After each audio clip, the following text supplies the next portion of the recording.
নমস্কার বন্ধুরা, আমি শ্যামলী আর আমার ইউটিউব চ্যানেলে আপনাদের সকলকে স্বাগত জানাই। কেমন আছেন আপনারা? আশা করি ভালো আছেন। আজ আমি বানাবো সুজি ঢোকলা। এটা আমি সবসময় ইডলি স্ট্যান্ডে বানাই, কিন্তু আজ আমি ভাবলাম কিছু আলাদা রকম বানাই। তো এটা বানাবার জন্য এখানে আমি 1 বাটি সুজি নিয়ে নিয়েছি, আর ওর থেকে একটু ছোট বাটিতে এখানে 1 বাটি টক দই নিয়ে নিয়েছি। দুটোকে ভালোভাবে মিক্স করে নেব।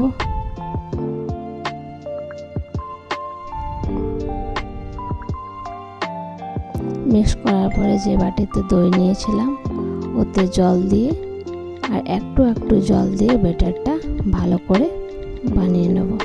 ব্যাটারটা পাতলা হলে চলবে না, একটু একটু জল দিয়ে বাস ব্যাটারটা একটু গাঢ়া মতো করতে হবে, পাতলা হলে কিন্তু হবে না। আর এখানে স্বাদ মতো 1 চামচ লবণ দিয়ে দিলাম আর ভালো করে মিক্স করে দিলাম। এবার আমি এটাকে 15 মিনিট রেস্টের জন্য ছেড়ে দিলাম। 15 মিনিট পর এর মধ্যে 1 চামচ খাবার সোডা দিয়ে একটু জল দিয়ে ভালো করে মিশিয়ে নেব।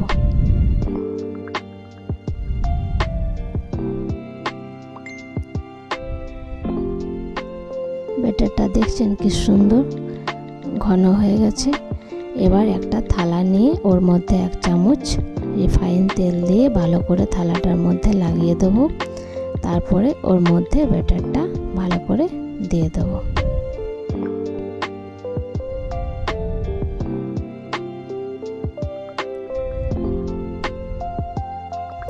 ব্যাটারটা দেওয়ার পরে ভালো করে থালার মধ্যে সেট করে নেব এভাবে। তারপরে এখানে কড়াইয়ে আমার জল গরম হয়ে গেছে, ওর মধ্যে একটা স্ট্যান্ড দিয়ে থালাটা বসিয়ে উপর থেকে একটা থালা ঢাকা দিয়ে দেব। এটা হতে মাত্র 15 মিনিট সময় লাগে।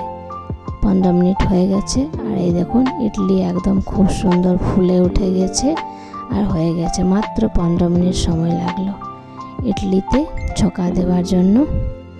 এখানে রিফাইন তেল, কালো সর্ষে,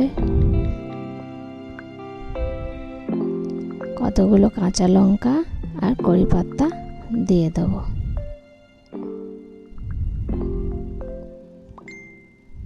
এবার এটা সুজি ঢোকলার মধ্যে দিয়ে দেব। এটা খেতে দারুণ লাগে। আমি এটা প্রায় বাড়িতে বানাই, আপনারাও বানিয়ে দেখবেন, খেতে দারুণ লাগে। নিশ্চয়ই আপনারা ট্রাই করবেন। আর এটা এত সুন্দরভাবে স্পঞ্জি হয়েছে, খুব দারুণ হয়েছিল।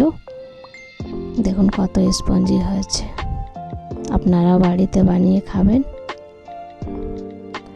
দেখা হচ্ছে আলাদা ভিডিওতে।